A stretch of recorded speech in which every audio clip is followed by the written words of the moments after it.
Joining us now is OjyOkpe with stories trending around the world. Thank God it's Friday. I thought you were going to leave Hello, Ginix. How are you this morning? I'm good. Cruising yesterday. We had such a great time. Dr. Abati delivered a perfect lecture yesterday to the senior officers in Kaduna. And the lecture was themed national security and family values, how we can, merge both of them together. And his lecture was excellent. Please, a round of applause for Dr. Abati. The clap is not free, their implication. And you, Oji. Yes. Now you are everybody's talking against Donald Trump and free speech. Wait, let me say it. No, please. You are stopping somebody's free. Owolabi, God will bless you. If not for you, will not know that Oji won an award yesterday. They gave you an award, and you know there's implication. And she wanted to cover it because of the implication. Owolabi exposed her. That's what they call free speech. Right, free speech with. But you know that I'm off the task. Somebody says not 30 years old we want, like somebody used to drink on TV. 40-year-old. We want 55. Nigeria is 65 this year. 65-year-old whiskey. I'm up to the task as always. Ayo, how are you this morning? Good to see you, honestly. Free speech. 65-year-old whiskey. Well, all right. The one they made when they give Nigeria independence. And of course, the senior officers in Kaduna. Good morning to you, viewers. Let's begin what's trending in Rivers State, where thousands of people faced disappointment on Thursday as Governor Siminalayi Fubara failed to resume office despite President Bola Ahmed Tinubu lifting the 6-month emergency rule, directing him to return to work. Thousands of supporters gathered at the government house in Port Harcourt from as early as 6 a.m. To about, I believe, noon, and they were hoping that the governor will be back to the office, but by late afternoon, neither Fubara nor his deputy, Professor Ngozi, had appeared. Let's take a look.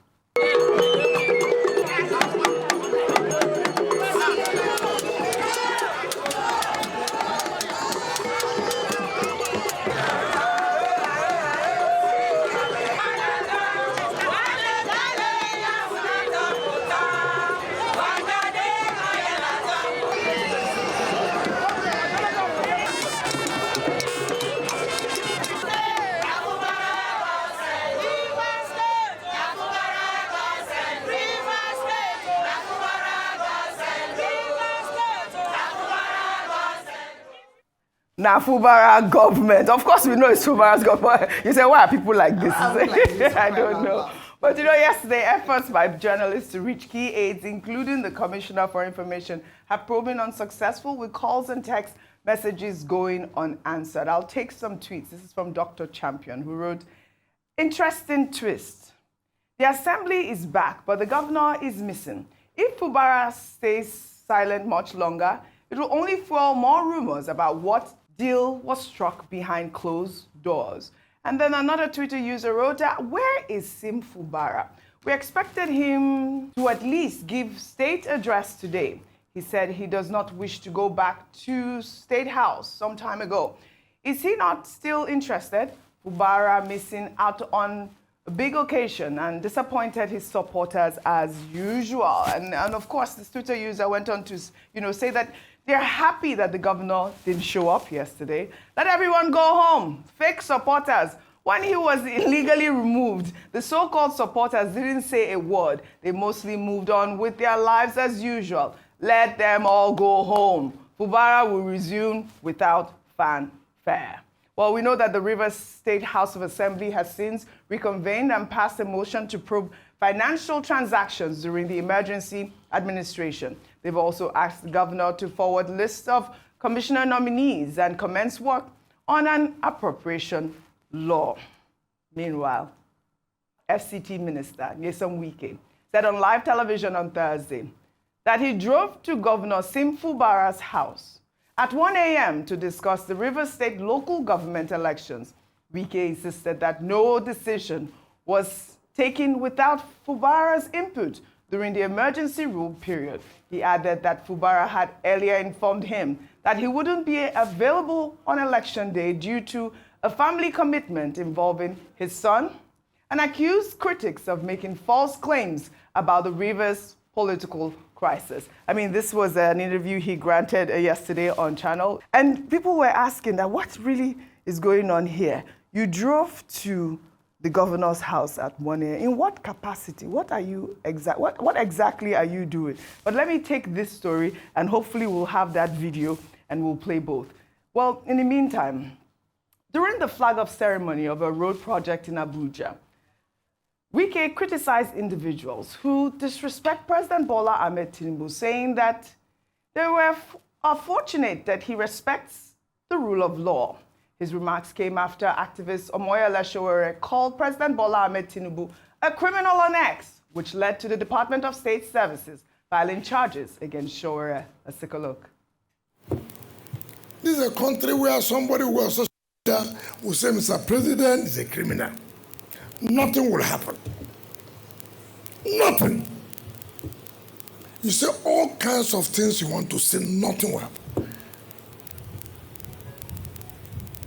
No matter how you see people criticize Trump, have you ever seen any American citizen on the social media, on the public, say, look, our president is a criminal? Have you ever had that?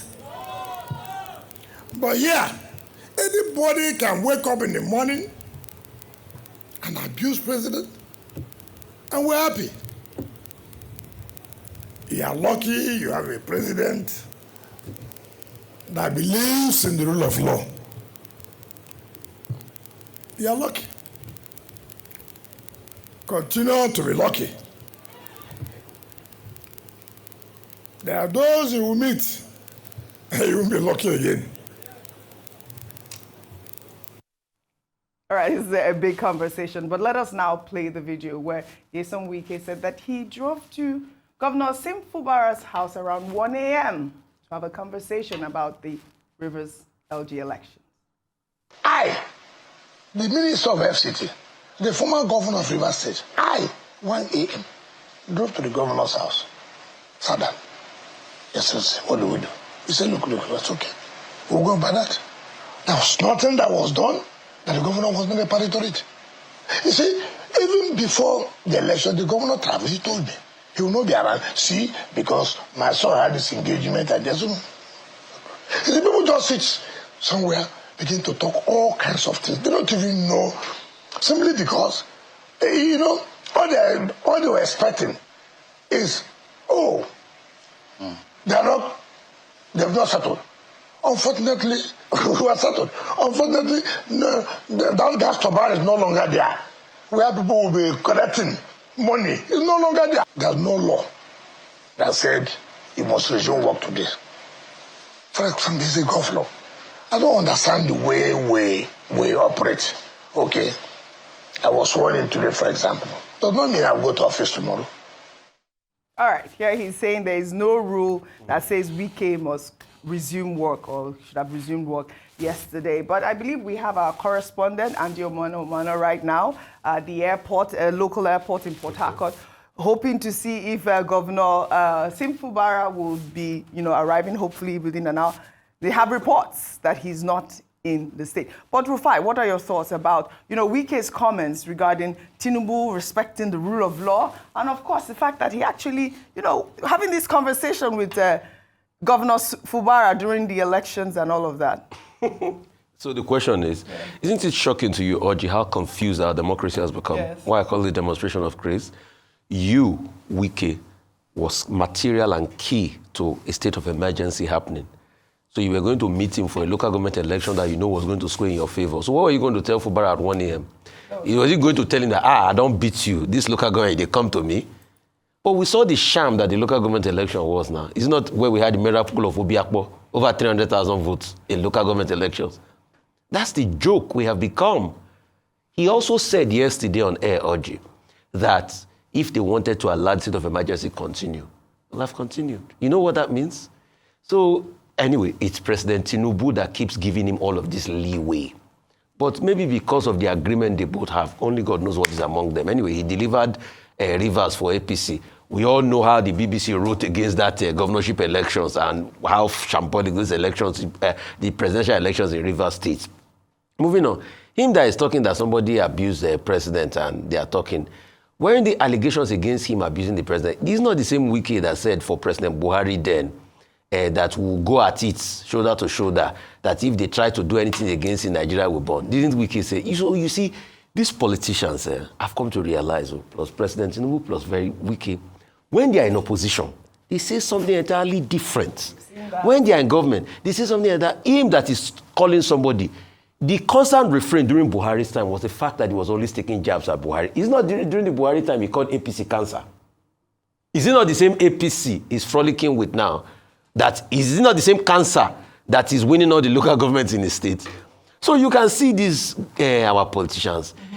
In all of this, you will have thought that Mr. Wike will have been more concerned about a more pressing issue, which is doctors going on strike in Abuja FCT that is there. He said something about it there. But that's not the main issue. The main issue was Fubara. He had to come and gloat that he's there, he's in charge, and all of that. So you see, but I have a word for them. Everything comes and goes. See, I think it was Dr. Abati, I think it was one of our Nigerian famous poets, if it's J.P. Clark, with his famous poem, Riverbed, riverbed, sitting all day long, on hook over grad, riverbed, riverbed, sing to me a song of all that's past, and say, will mother come back today? You shall not know, and you should not bother. Tides and market come and go, and so shall your mother. That's stream-side exchange. All right. Tides and market come and go.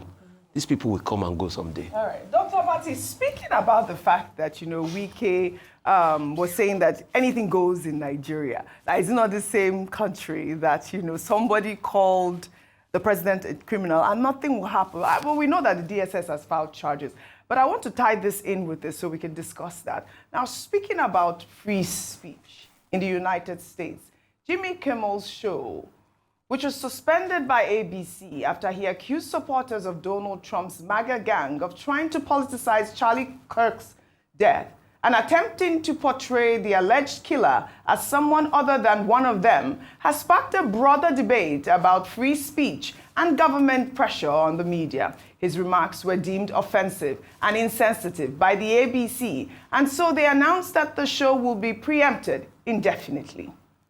We had some new lows over the weekend with the MAGA gang desperately trying to characterize this kid who murdered Charlie Kirk as anything other than one of them and doing everything they can to score political points from it. All right, critics have slammed the suspension of Jimmy Kimmel. Even former U.S. President Barack Obama criticized the Trump administration for threatening regulatory actions against media companies. The issue of free speech, Dr. Abati. It's the First Amendment. Yes. And then you have this council culture that is flourishing under Trump. However, I said the problem with it is that it smacks of, modern autocracy, authoritarianism, whereby institutions of state are weaponized to, discredit persons whose opinions you do not like. And in a country where the First Amendment is at the very foundation of the ideals of liberal American democracy, I think it's a crying shame that under President Trump, we have the United States under him behaving like he's running Viktor Orban's Hungary, or the kind of dictatorships that we see in other parts of the world, in authoritarian societies, the old Soviet Union and elsewhere, where people cannot express themselves. But does President Trump care? He does not. He's going after anybody who does not express the same views as him. Before now, it was Stephen Colbert. Before now, it was Katia Atta of Washington Post, just for expressing a view about Gonzo, the spread of guns and politics. Yes. That was how, Karen Atia left Washington Post. Now it's Jimmy Kimmel. Trump is even boasting that other networks, anybody that expresses any opinion that he does not agree with, should be fired from the platform. Now, that is not the only thing. They are now criminalizing anybody that says anything critical about the death of Kirk.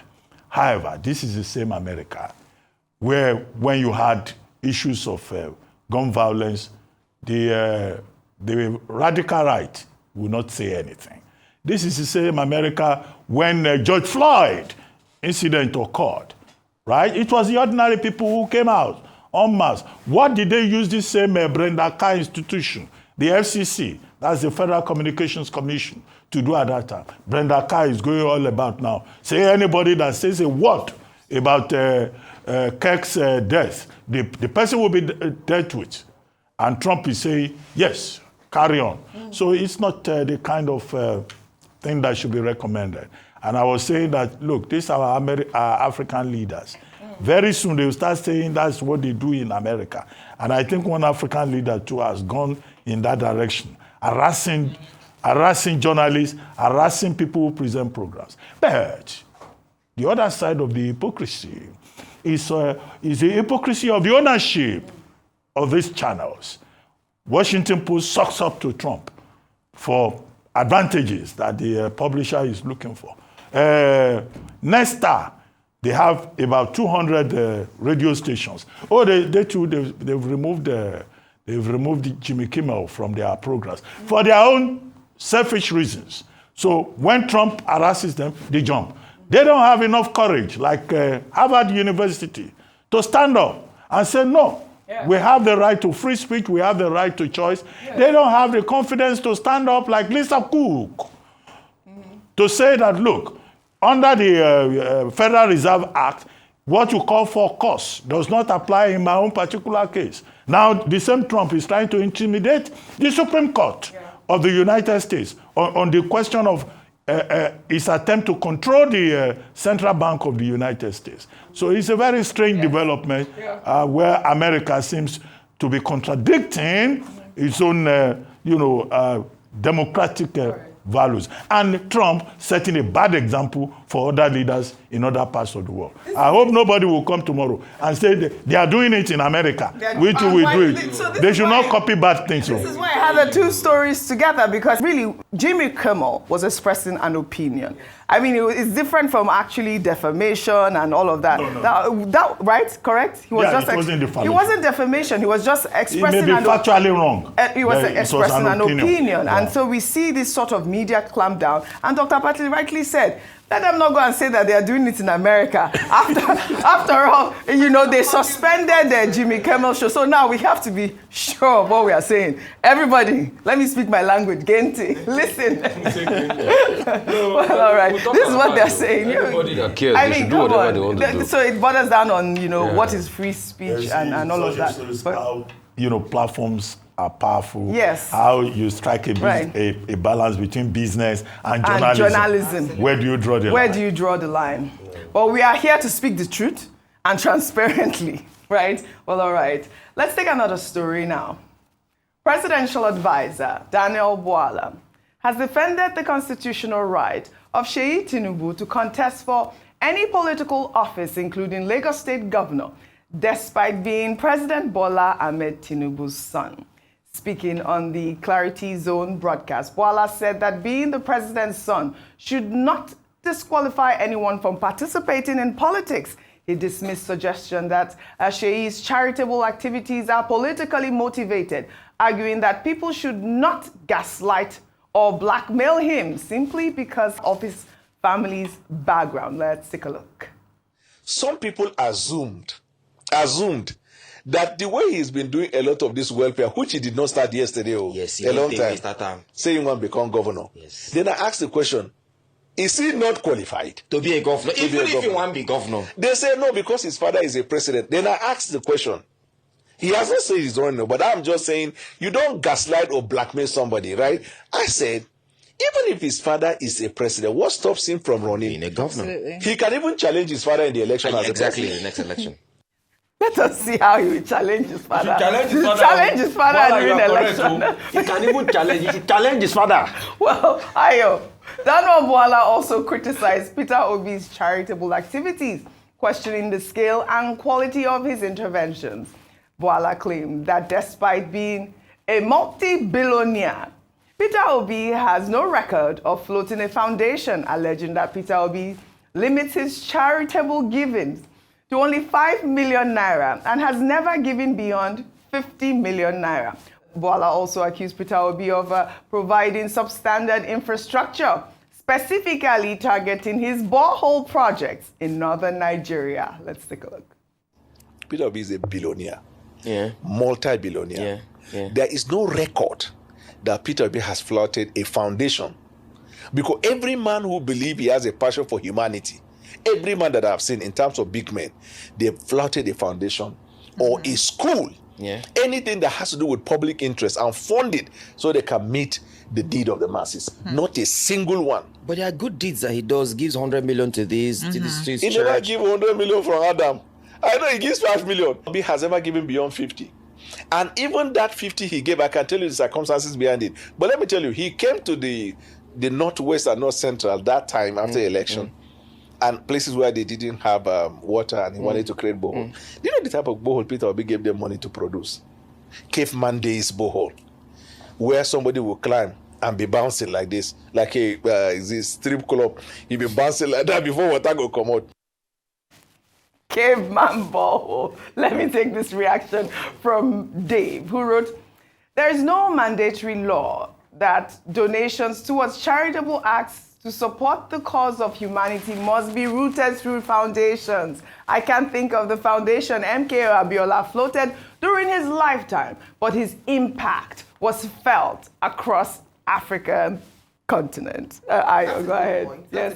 Let me start with the first story around citizenship. Yes. Running for governorship Yes. in Nigeria, in Lagos State for the son of the president, saying that he could even contest against his father. And absolutely true. Yes. Many of us know the criteria for being president of Nigeria. Must be a Nigerian citizen by birth, must be sponsored by a party and belong to a political party, and of course must have attained at least school cert or its equivalent. And what disqualifies you are, of course, must not be a convict, must not have been indicted in embezzlement or forgery, a number of these things that Sheikh Tinubu is not guilty of. So, as he said, he has a right to contest. However, we keep saying that the power lies in the hands of the people.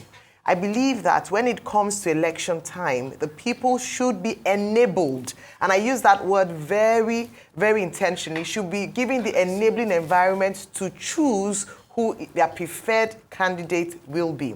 I say this because oftentimes I've talked about INEC being a critical stakeholder when it comes to free and fair elections and enabling the will of the people to prevail, and not just imposing perhaps a candidate on or a sham election whereby the will of the people is violated. And so if they can just give people an opportunity, if they want Sheikh Tinubu to be their governor, it's up to them. It's not Daniel Boala that would advise the Lagosians how to vote or where to vote or who to vote, but the race will be tight because the number of prominent people have thrown in their hats in the ring. Let's see how that will pan out. 2027 is 2 years away. Now, going on to charity, absolutely spot on with that ex-post that there's no legislation around how people give. And I think it's quite rich coming from Daniel Boala himself. Let him evaluate, have a self-evaluation and tell us himself how he has contributed to society through his own giving or through foundations that he has floated. I think that's more important. I think it's rich for you to criticize the giving of another person who is trying to do good in Nigeria, whether it be Peter Obi, whether it be Remin Tinubu, whether it be Sheikh Tinubu, who's given anything,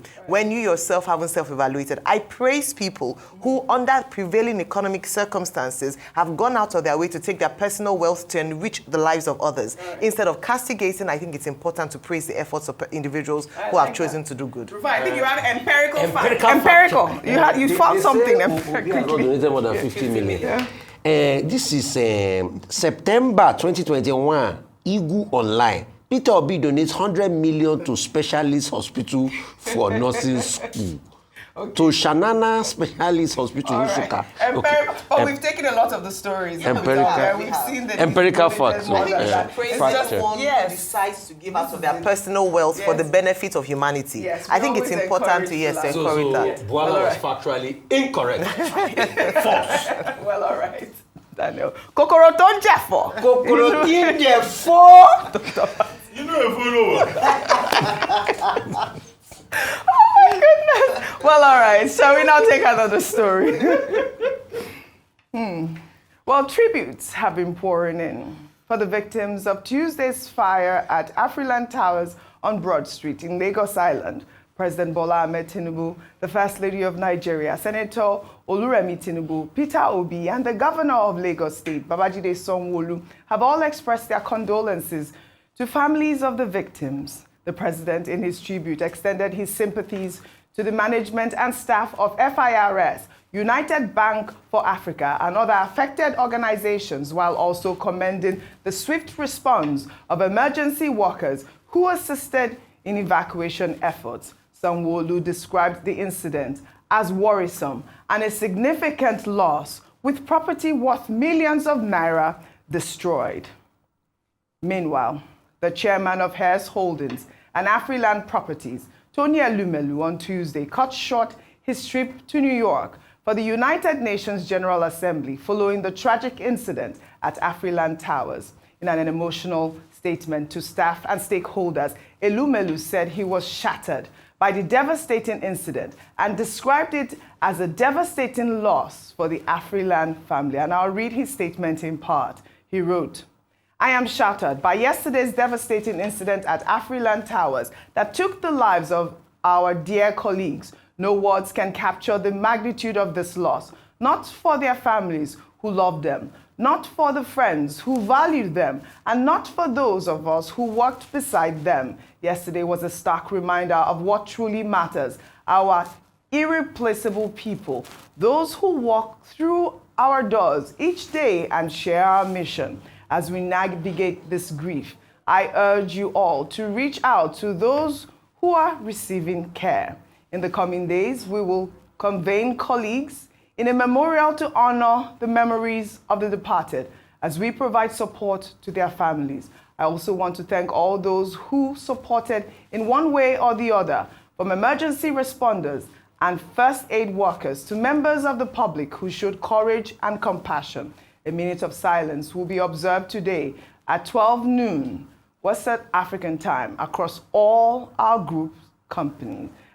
This was so touching to read yesterday, and it was quite important that the chairman had released that statement, because we did see a statement from the UBA group, claiming that the Afriland Towers was not the headquarters. So it's good that the chairman had clarified this and released that statement. We know that the Federal Fire Service has announced plans to roll out a nationwide task force on safety compliance to audit public and private buildings, enforce safety standards, and train facility management. The death toll from the tragic incident has now risen to 10 people, including staff members from the Federal Inland Revenue Service and United Capital PLC.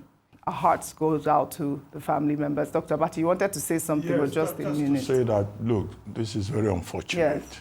I mean, we all wake up in the morning and we're going to offices and all of that.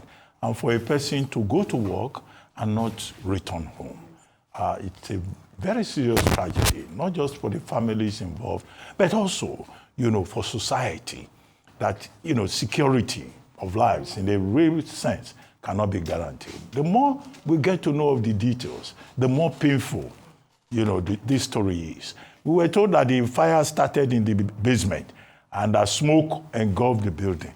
Is it that there were no smoke detectors, either in the Afriland Towers or in the other incident that occurred on that day? In some other countries of the world, they have something they call fire drill. Sometimes you will be in a public building, say in the United States, you start hearing noise. Right. They will tell you, it's fire drill, just for you to know what the escape routes are. Where are the people were dropping from windows? Yes.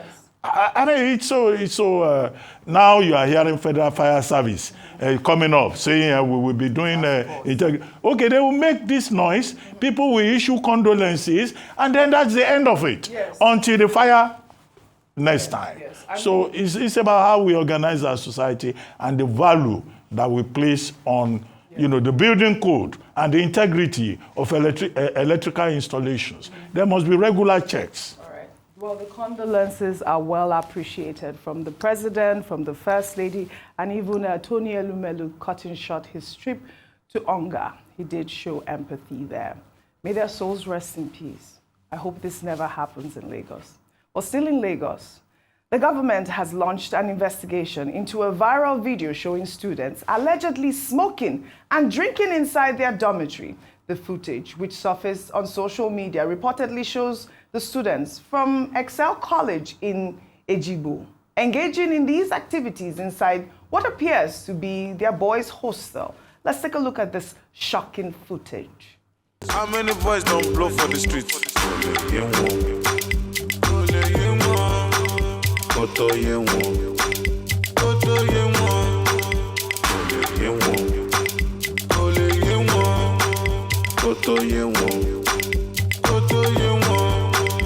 Ọmọdé dọ́gbọ́n kíkọ́, àgbàdọ́gbọ́n sísè. Ayé no go no, ayé mọ̀ ọ̀hún mọ̀, ó máa ṣọ́ọ̀kì. This was so shocking. The Education Commissioner in Lagos, Jamiu Ali Balogun, said the government is treating the incident with utmost seriousness as it goes against core values expected within Lagos education system. The commissioner announced that a monitoring and investigation team has been dispatched to verify the video's authenticity, identify the students involved, and determine the level of institutional oversight. He warned that any school found culpable will face sanctions in line with the state education regulations. I mean, this was shocking to see, guys. Very shocking. Yeah. Shows moral decadence, shows the fact that we have a society that is going under. But the question is this not a reflection of your political class? Is this not a reflection of the high-up people in this country? Is not that how they smoke and they drink in public? Where did the kids learn it from? They learned it from people ahead of them. They learned it from people that are influencers in society. They learned it from influencers that politicians use during time of elections, that they know that it's not in this country that they use somebody to be ambassador for NDLEA that is an open, what's it called, user of marijuana. Is it not the same country? So you see, we live in a country where we act hypocritically. The kids learn from somewhere. We can deal with the kids, but we should also look at the fabric of our society. It's not in this country that a top politician in Ogun State was seen as a drug peddler. I'm very concerned about this video, and I think beyond punishment, we should look at rehabilitation. These are children who have a bright future ahead of them. And like Rufai said, we can investigate the causative factors, why they emerge like this. But I think beyond that is, once we find that out, then we need to fix it and ensure that these children are being able to be rehabilitated and able to make something out of their lives. I hope it will not just be punishment and damnation for them, but also recovery for them. And rehabilitation is very, and it's not just for them. I mean, I don't know how yes, there are many many schools. It's only, Excel is not just the one that's outstanding. There are many boarding houses across Nigeria where we have situations like this. We should deal with it. Once upon a time. Well, it's good that the commissioner for secondary school education in Lagos is saying they will investigate. But once upon a time in this country, when you have dormitories, this is a hostel, they usually have a housemaster or a house mistress who lives with the students and who monitors them, keeps an eye on them. Yes. In fact, when we were in secondary school, that was the time they introduced soldiers. The soldiers even used to live in the hostels. You dare not come late, you dare not misbehave. Soldiers will wire you. They called it a war against indiscipline at that time. Now, all of those standards have collapsed. Where is the Ministry of Education unit that goes to these schools, whether public or private, to ensure standards? This is it.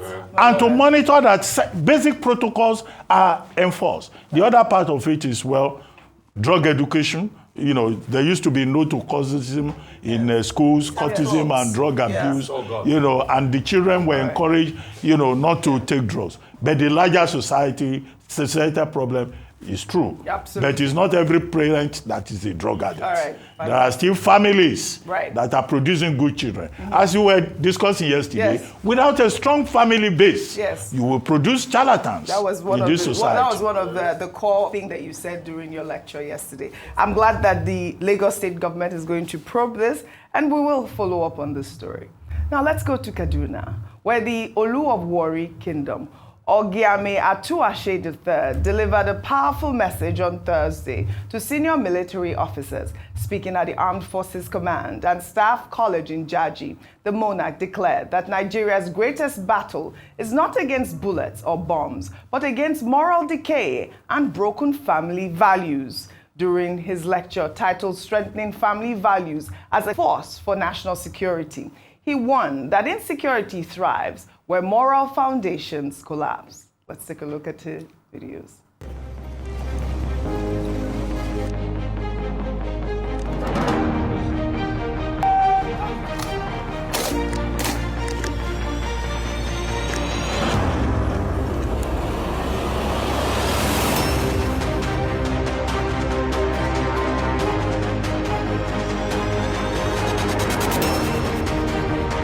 In a nation where many people still identify first with their ethnic or tribal roots, traditional rulers carry symbolic and practical weight. These leaders are not just figureheads. They are the custodians of values, the keepers of heritage, and the arbiters of moral order.